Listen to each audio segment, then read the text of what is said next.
கேசவனும் அவரது மனைவி ராதா மற்றும் அவரது 6 வயது மகன் தீபக் மூவரும் நகரத்திற்கு குடியேறினர். கேசவனுக்கு வேலையில் கூடுதல் பொறுப்புகள் வழங்கப்பட்டதால் இந்த நகரத்திற்கு அனுப்பி வைக்கப்பட்டான். கேசவனின் மனைவி ராதாவும் வேலைக்கு செல்வதால் அவரது மகன் தீபக்கை கவனிப்பதற்காகவும் வீட்டு வேலைகளை செய்வதற்காகவும் கலா என்ற பெண்மணியை நியமித்தனர். கலா கணவனால் கைவிடப்பட்டு தனி ஒருவராக இருப்பதனால் தன் வீட்டிலேயே தங்கிக் கொள்வதற்கு அனுமதித்தார் கேசவன். கலாவை வேறு திருமணம் செய்து கொள்ளுமாறு இருவரும் வற்புறுத்தவே கலா அதை மறுத்துவிட்டார். கலாவும் அவர்களின் வீட்டு வேலைகளையும் தீபக்கையும் சிறப்பாக கவனித்துக் கொண்டாள். கலாவிற்கு தேவையானதை கேசவனும் அவரது மனைவியும் பார்த்து பார்த்து செய்தனர். தீபக்கின் மேல் கலா தன் சொந்த பிள்ளையைப் போல அதிகமாக பாசம் வைத்திருந்தார். தீபக்கும் கலாவின் மேல் அதிக பாசம் வைத்திருந்தான். அவரை கலா அம்மா என்றே அழைக்க தொடங்கினான். இதை அவர்களும் பெரிதாக எடுத்துக்கொள்ளவில்லை. கலாவும் தான் வேலை செய்கிறோம் என்ற எண்ணம் இல்லாமல் தனது சொந்த குடும்பத்தைப் போல அனைத்தையும் பார்த்து கொண்டார். கேசவனும் அவரது மனைவியும் கூட இவரிடம் எந்த வித்தியாசமும் இன்றி தனது உறவினரை போல நடத்தினர். சில வருடங்கள் கழிந்தன. தீபக்கும் இப்பொழுது கல்லூரி படிப்பை முடித்துவிட்டு வேலை தேட தொடங்கினான். எதிர்பார்த்தது போலவே ஒரு நல்ல வேலை கிடைத்தது. வேலைக்கு செல்ல தொடங்கினான். தீபக்கிற்கு திருமணம் செய்து வைக்கும் ஆசை பெற்றோர்களுக்கு ஏற்பட்டது. அதன்படி ஷாலினி என்ற வசதியான குடும்பத்து பெண்ணை பார்த்து திருமணம் செய்து வைத்தனர். குடும்பத்தில் அனைத்தும் சுமூகமாகவே சென்று கொண்டிருந்தது. தீபக்கின் அப்பாவும் அம்மாவும் தங்கள் பணியிலிருந்து ஓய்வு பெற்றனர். ஒரு நாள் தீபக்கை அழைத்து அவரது தந்தை கேசவன், எங்களுக்கு இந்த நகரத்து வாழ்க்கை சலித்து விட்டது. நாங்கள் நமது சொந்த கிராமத்திற்கே சென்று வாழலாம் என முடிவு செய்துள்ளோம். புதிதாக திருமணமான நீயும் உனது மனைவி ஷாலினியும் சந்தோஷமாக வாழ்க்கையை தொடங்குங்கள். எங்களுக்கு எப்பொழுதெல்லாம் உனது நினைவு வருகிறதோ அப்பொழுதே உன்னை காண வருவோம் என்று கூறினார்கள்.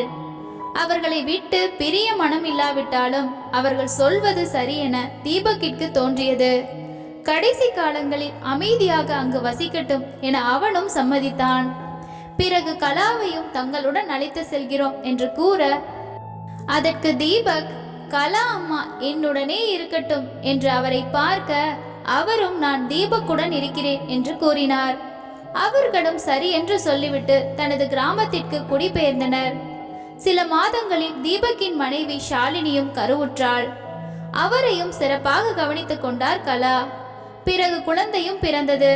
அந்த குழந்தையும் தனது சொந்த பேரனை போல அன்பாக கவனித்து அனைத்து பணிவிடைகளையும் செய்து வந்தார் கலா. சில வருடங்களில் அந்த குழந்தையும் பள்ளிக்கு செல்ல தொடங்கியது. இப்பொழுது கலாவிற்கு சற்று வயது கூடியது.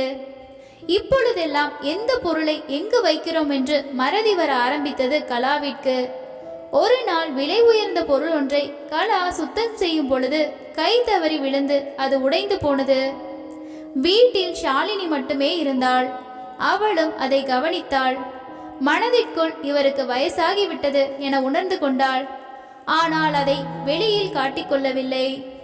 மறுநாள் காலை ஒரு நடுத்தர வயதுடைய பெண்ணொருவர் வீட்டில் இருப்பதை கலா கண்டார்.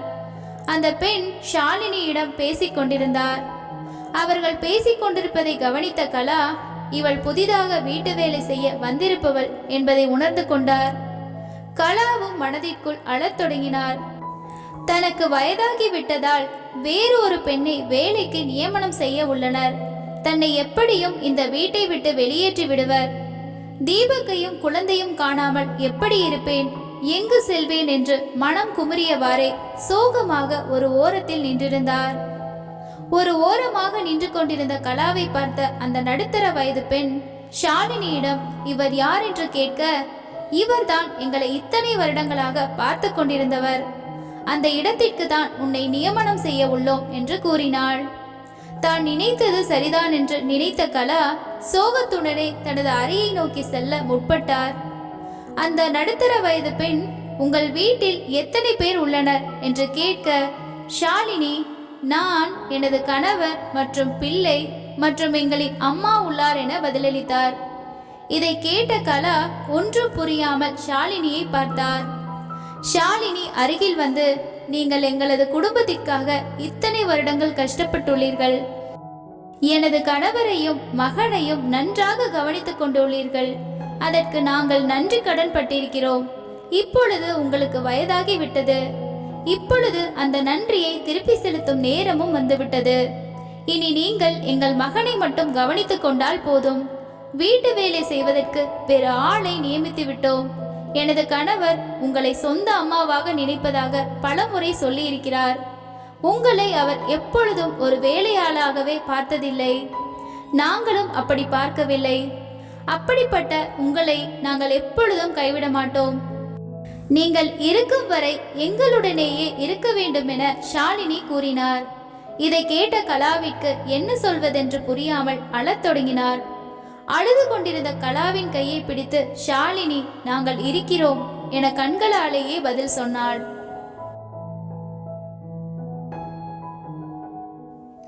இந்த கதை உங்களுக்கு பிடித்திருந்தால் ஒரு லைக் தந்து வீடியோவை ஆதரிக்கவும்.